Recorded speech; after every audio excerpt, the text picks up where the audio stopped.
जाति प्रथा उन्मूलन। तो हेलो फ्रेंड्स, कैसे हो आप सब लोग। उम्मीद करती हूँ सभी लोग अच्छे होंगे। तो फ्रेंड्स, मनुष्यों के बीच चल रहे संघर्ष से वे चिंतित नहीं थे।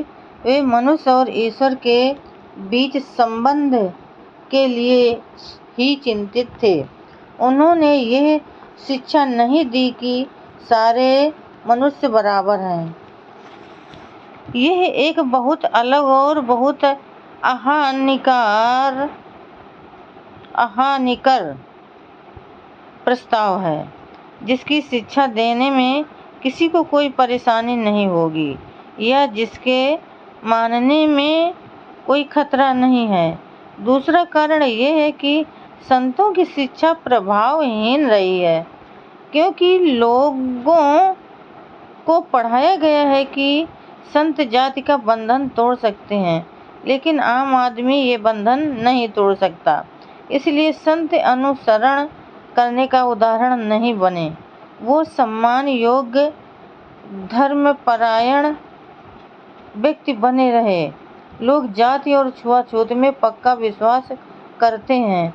यह दर्शाता है कि शास्त्रों की शिक्षाओं के विरुद्ध धर्मपराया जीवन तथा आदर्शपूर्ण उपदेशों का उन पर कोई प्रभाव नहीं पड़ा है।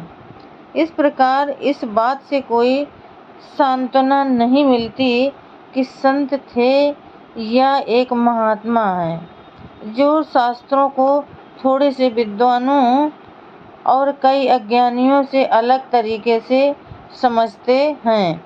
यह कि आम लोग शास्त्रों के बारे में गलत विचार रखते हैं, उसी तथ्य को ही ध्यान में रखना चाहिए और उसी को ध्यान में रखना पड़ेगा।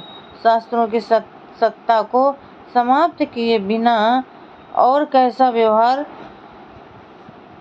किया जाए जो आज भी लोगों के आचरण को संचालित करते हैं। इस प्रश्न पर महात्मा ने विचार नहीं किया है, लेकिन शास्त्रों की जकड़ से मुक्त कराने की जो भी प्रभावशाली योजना महात्मा बताएं, उन्हें यह मानना चाहिए कि किसी संत के धर्मपरायण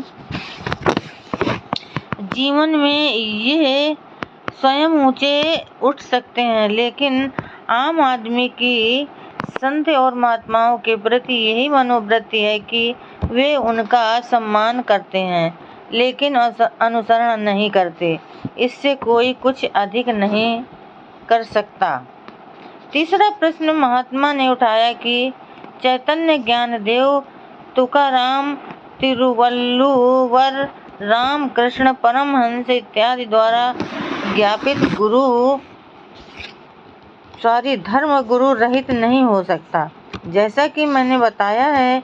और ये कि किसी भी धर्म को सबसे खराब नमूने से नहीं, बल्कि सबसे अच्छे परिणाम से परखना होगा। मैं इस वक्तव्य के प्रत्येक शब्द से सहमत हूँ, लेकिन मैं बिल्कुल नहीं समझ पाया कि महात्मा इससे क्या सिद्ध करना चाहते हैं। ये सत्य है कि धर्म को सबसे खराब नमूने से नहीं, बल्कि सबसे अच्छे से परखना चाहिए, लेकिन क्या मामला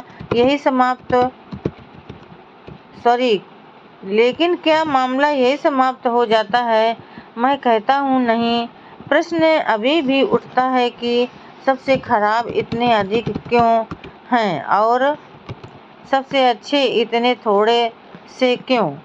मेरे दिमाग से इसके दो काल्पनिक उत्तर हैं। कुछ अपने मूल दुराग्रह के कारण सबसे खराब है, जो नैतिक रूप से शिक्षणीय नहीं है, इसलिए धर्म के आदर्श के दूर दूर तक पहुंचने में अक्षम है। या नंबर 2, धर्म का आदर्श पूरी तरह गलत आदर्श है, जिसने अधिकतर लोगों के जीवन में गलत नैतिक मोड़ दिया है और गलत आदर्श के बावजूद सबसे अच्छे लोग बने रहे। वास्तव में गलत मोड़ को सही दिशा की ओर मोड़ दिया है। इन दो स्पष्टीकरणों में से मैं पहले को मानने के लिए तैयार नहीं हूँ और मुझे विश्वास है कि महात्मा भी इसके विपरीत जाने की जोर नहीं देंगे। मेरे विचार से दूसरा स्पष्टीकरण ही तर्कपूर्ण और उचित है। जब तक कि महात्मा के पास कोई तीसरा विकल्प ये समझाने के लिए न हो कि सबसे खराब इतने अधिक क्यों हैं और सबसे अच्छे इतने थोड़े से क्यों हैं। यदि दूसरा स्पष्टीकरण ही एकमात्र स्पष्टीकरण है, तब स्पष्ट रूप से महात्मा का ये कथन कि धर्म की परख उससे सबसे अच्छे मानने वालों से होती है, हमको कहीं नहीं ले जाता है सिवाय इसके कि उन बहुत से लोगों पर दया आती है जो गलत हो गए क्योंकि वे गलत आदर्शों की पूजा करने को बाध्य हैं। तो फ्रेंड्स, आज के लिए बस इतना ही। कल फिर मिलेंगे अगले नए वीडियो के साथ। तब तक के लिए फ्रेंड्स, जय भीम, नमो बुद्धाय।